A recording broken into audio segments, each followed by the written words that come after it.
real speakers, real coaches, real investors, real companies. No matter your destiny, all roads lead to Real Leaders Unite.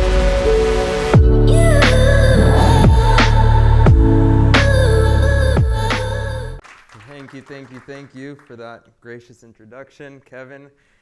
Good to see you all here. Thank you for joining me today. We're going to talk a little bit about 3 learning lessons on the new age of business, and specifically the power of collaboration and how we at Path and just in general are able to make a larger impact and build a larger business when we work together. So to start off, I just want to say our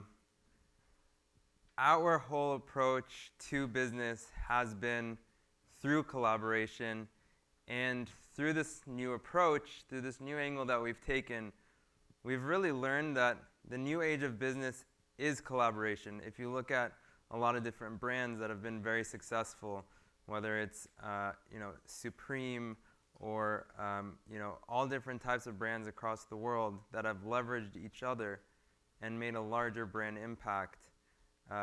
That's kind of the angle that we started to look at and started to realize that really by tapping into that, you're able to kind of create win-win situations where you're adding value to each other and creating synergy ultimately to grow and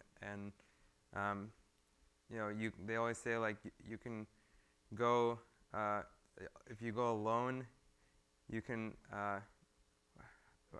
go fast, but if you go together, you can go far.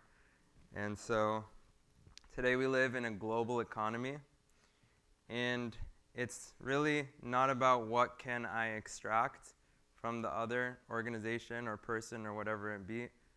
And it's actually not either about what can I just give, right? Because we have to build a business, we have to build sustainable, profitable growth. That's unfortunately the formula of a successful business.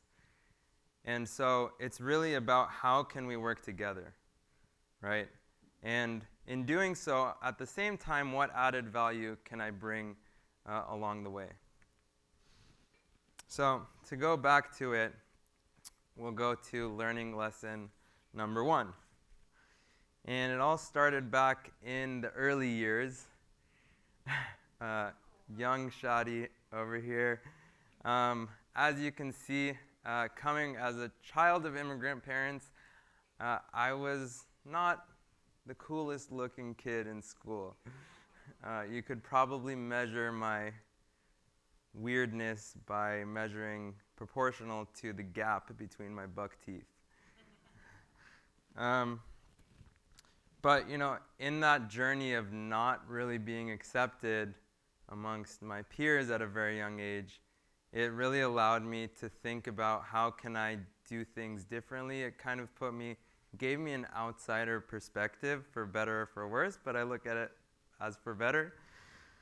And it really taught me that sometimes going against the grain can actually be a really good thing. And so when we started Path, that was really at the core of everything we did, is how do we do things differently than how they've been done before. And so everything kind of started there. It goes down to even the essence of our product, which is we're a bottled water company that doesn't want to sell you any more water because our product is in a reusable container, very against the grain. And so that really started this idea of, if Coca-Cola is doing something, we're going to go do the exact opposite thing and take a different approach than has been taken in the past. And so that really gets me to the meat of this talk, which is collaboration is the new age of business. And it really started with San Francisco International Airport. In 2019, San Francisco International Airport banned the sale of single-use plastic on public property. And I'm sure that we may have heard this quote before, need is the mother of invention. And so by some act of God and a lot of hard work, we were able to really take over the entire airport and create a catalyst for our business. And in doing so, it being in San Francisco, the tech hub of the world, we were approached by one of the executives at Salesforce. And Salesforce was really excited about our product. They're very anti-plastic, they're very impact focused. And they said, hey, we want to do something where we're collaborating. And we're a very, very small business at this time. We're essentially doing, a few $100,000 in sales, and just getting our feet off of the ground, just starting to sell into 7-Elevens in Northern California. And so we said, okay, how can we collaborate with this massive organization, Salesforce? And so we started to look at different ways to collaborate with them, and they really, really wanted us, actually I'm going to go back before I go into that. They really, really wanted us to partner with them in a unique way, where we're actually featuring their logo on our product. And if you know anything about beverage or food and beverage, it's all about brand equity.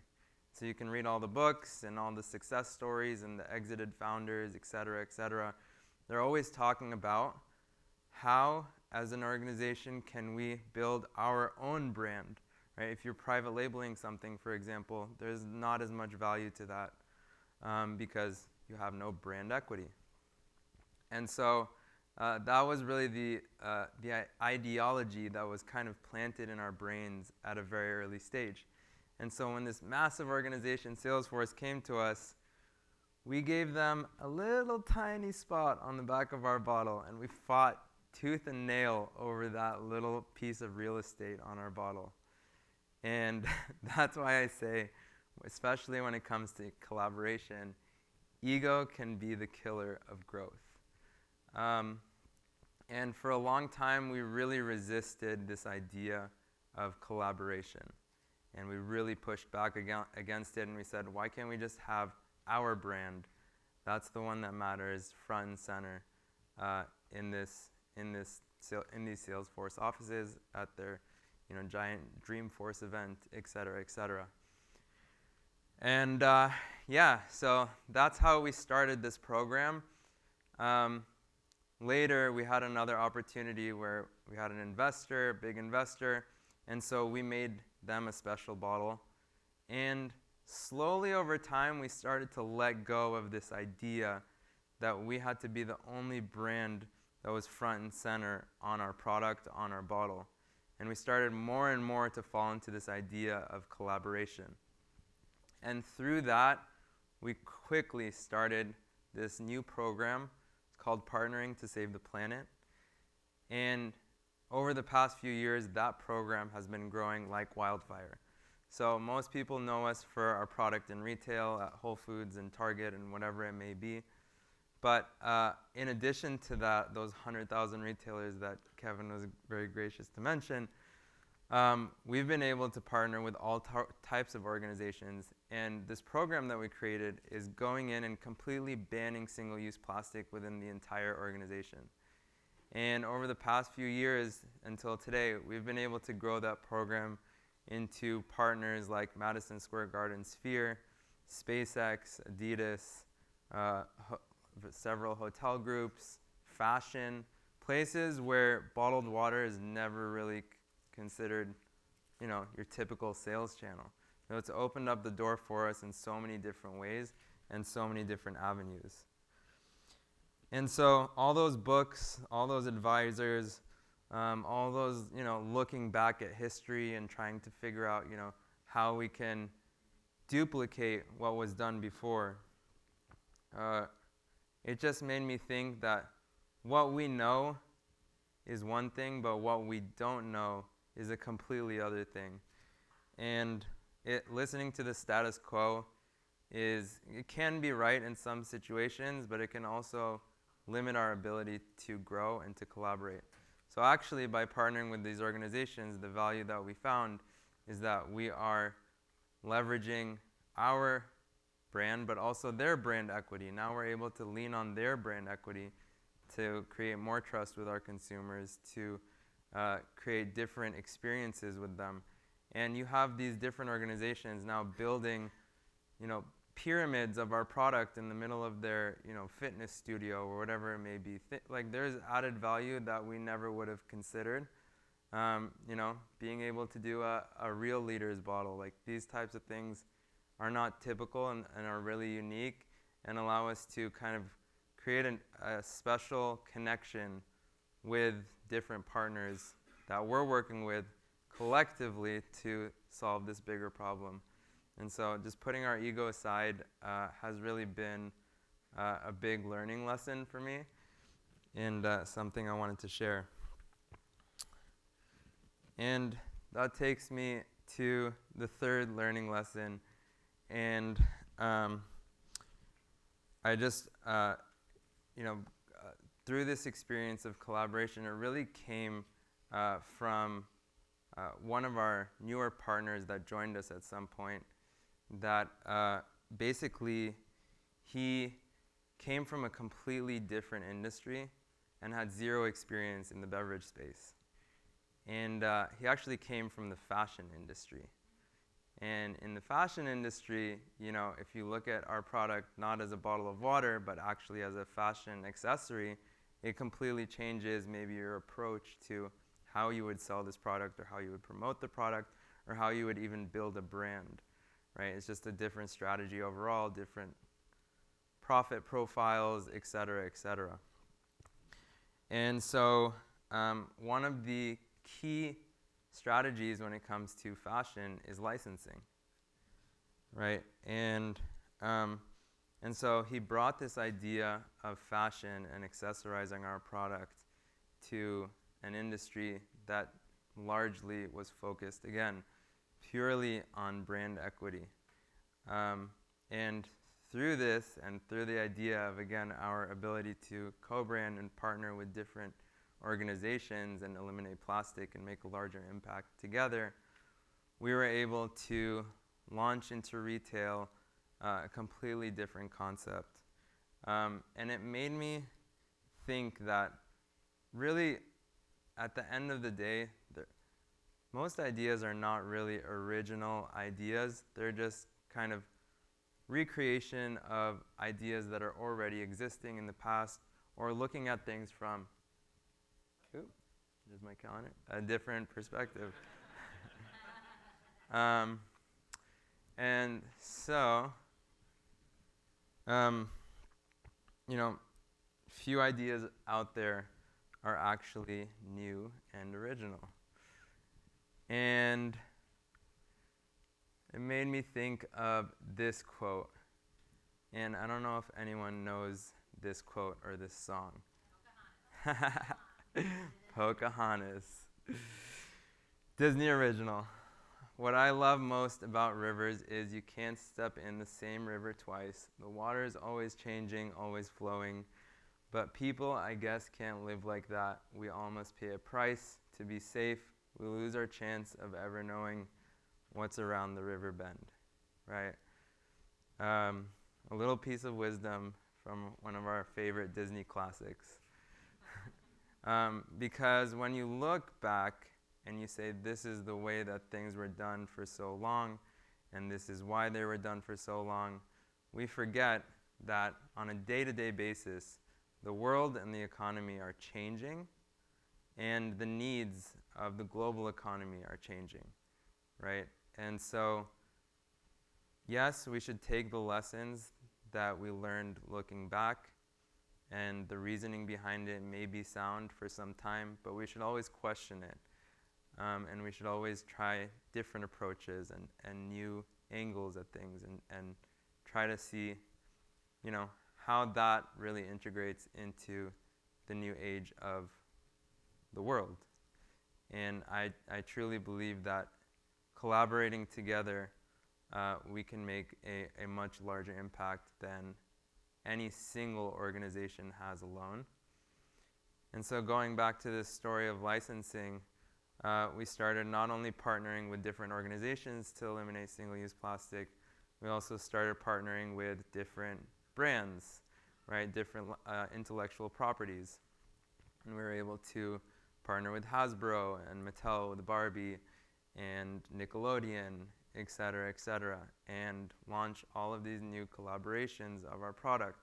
Again, Path is not the only front and center brand that's here, right? We're featuring all of these other brands and putting them in the spotlight of sustainability and kind of taking a little bit of a back seat with our own brand. Not eliminating it, right? We're not just giving it away and saying, hey, this is a Barbie bottle. No, this is a collaboration, this is a partnership. But in doing so, we're able to make people that love Barbie also make sustainable choices. People that love SpongeBob also make sustainable choices. In the same way, we went to our retailers and did the exact same thing. We went and partnered with CVS and we said, what would you like to do to make CVS look like they're the leaders in sustainability, right? And so we launched this 7-day refill challenge bottle. Then we went to Rite Aid and asked them the same question. The buyer's son actually is autistic. And so he said, let's do something completely left field and launch an Autism Awareness Month bottle. And so for the past 2 years, we've supported autism awareness, which, you know, might not be a sustainability-focused initiative, right? But again, in the idea of serving different communities, serving different audiences, and increasing our impact, this was another way that we could do it. So I'm going to keep it short and sweet in the interest of time. I know we started a little bit later, and just kind of dive into 3 questions that I want to leave you with to kind of consider and think about.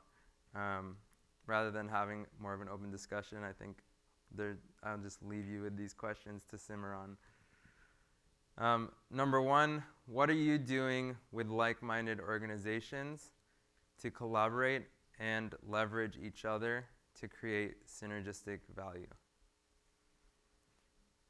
Number 2, how has your ego limited certain opportunities to work with others that may have been beneficial for you?